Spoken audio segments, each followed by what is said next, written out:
Hello and welcome to HR Talk. Today we'll be discussing the CIPD's new Learning to Work campaign, which aims to boost the job prospects of young people. I'm joined by Katerina Rüdiger, the CIPD Skills Policy Advisor, to explain a little bit more about this initiative. Hello, Katerina. Hi.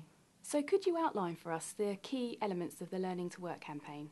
Yes, so the idea behind this was really that we think HR professionals and employers more generally have a key role to play in tackling youth unemployment. But we also think it's sort of in their interest because they need to build their talent pipelines for the future.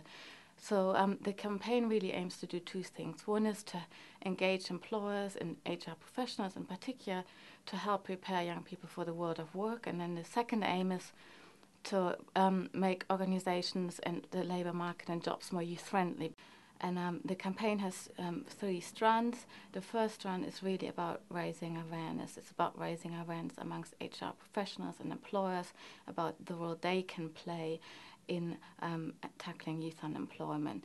And then the second strand really is around the business case, because in order to achieve that shift, as sort of outlined earlier, we really need HR professionals to understand the business case for investing in and recruiting young people. But that's not enough. They also need to be able to talk to their CEOs and work colleagues and convince them about the importance of this. So we really wanted to give them the tools to be able to do so. And then the third strand is really just sort of a practical, action-oriented strand, is what can you do in your organization to make this happen. It's about creating a variety of routes into your organization, such as apprenticeships, but it's also about going into schools. And what is the business case for organisations to build closer ties with schools, for example? Well, there's sort of, I think there's two main reasons here. One is that, as I said earlier, employers have a key role to play in helping young people to prepare for the world of work. And having employer contact at school can really help young people to build those employability skills. But it also helps employers if they want to promote their industry or sector to young people, because what we find is that quite often young people don't really know what jobs are out there and what careers and what sectors and what they need to study to go into these jobs. So it's sort of really about, on one hand, helping young people to understand what employers are expecting of them, but then on the other side also give them some insight into what jobs are out there. And could this help to fill the future skills gaps in the UK economy? Definitely. So if young people know what they want to do and then sort of study the right subjects and perhaps go into organizations early, do some work experience, internships, then really it would help to build relevant skills for employers and may address some of the mismatch issues we have at the moment. Which organisations are already backing the Learning to Work initiative?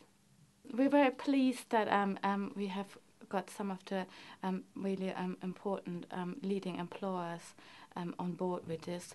So we have O2, Telefonica, Marks and Spencer's, Nestle, but also public sector employers like Transport for London and the NHS employers on board with this. Furthermore, we have Deloitte, and but we also have a number of not-for-profit organizations and think tanks that are leading the debate in this area on board of our advisory group. So they're helping, if you like, with sort of joining up initiatives and providing some intellectual input into the campaign. And how can HR professionals become involved in the programme? So there are a number of ways HR professionals can get involved. Over the coming months, we will outline a program of actions, which we then will put to our members and employers more widely.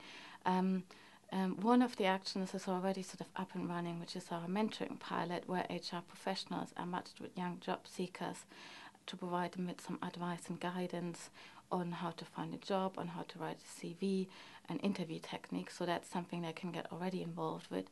And more generally, we want employers to think about having an integrated youth policy in their organizations and offer, as I said earlier, this variety of routes. And over the coming months, we will outline ways in which they can do that.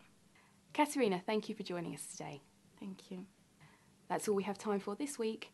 Until next time, take care.